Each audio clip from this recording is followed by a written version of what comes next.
Alright then, so as y'all know, some of y'all has been paying attention at least a little bit. Let me adjust you up here a little bit if I can.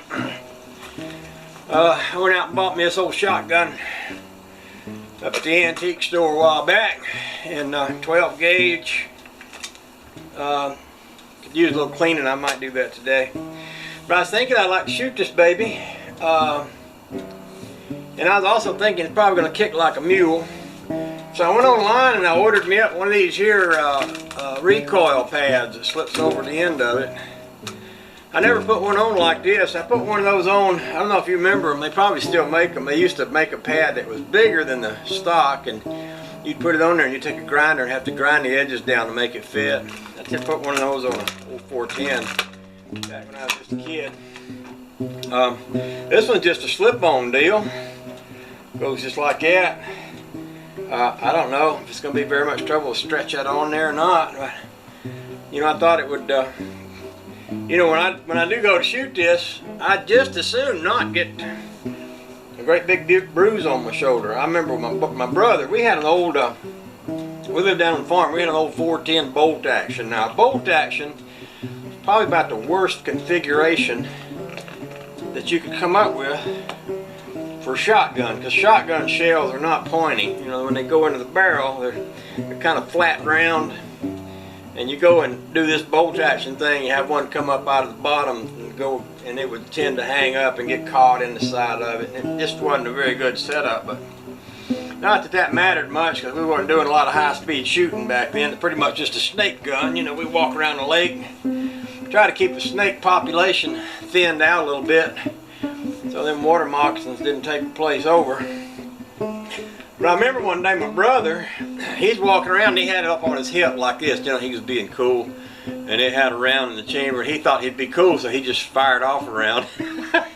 That thing kicked him in the side right here, and he danced around and dropped that gun and had a big bruise down his side for a long time. And I guess that learned him.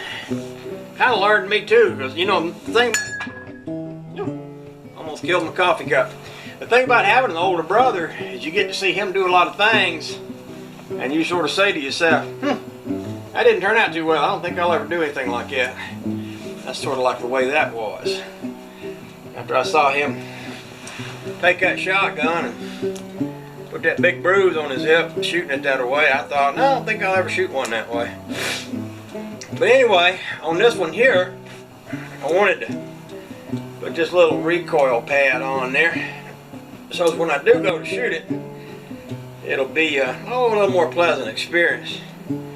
I'll probably do something else I wouldn't have done back when I was young, and that's wear some kind of ear protection, because I know they make a heck of a lot of noise, and it sounds like everything's ringing in your ears for a day or two afterwards, you know. So I got some ear things out in the garage. I'll probably wear them when I shoot this thing too.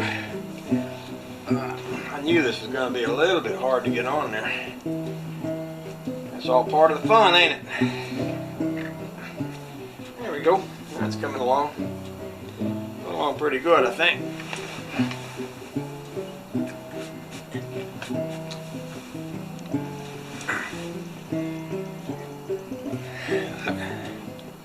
You know, it also gives it a little bit more, makes it half a hair longer, which makes it a little better fit on my shoulder. So I believe that would be a much more pleasant experience.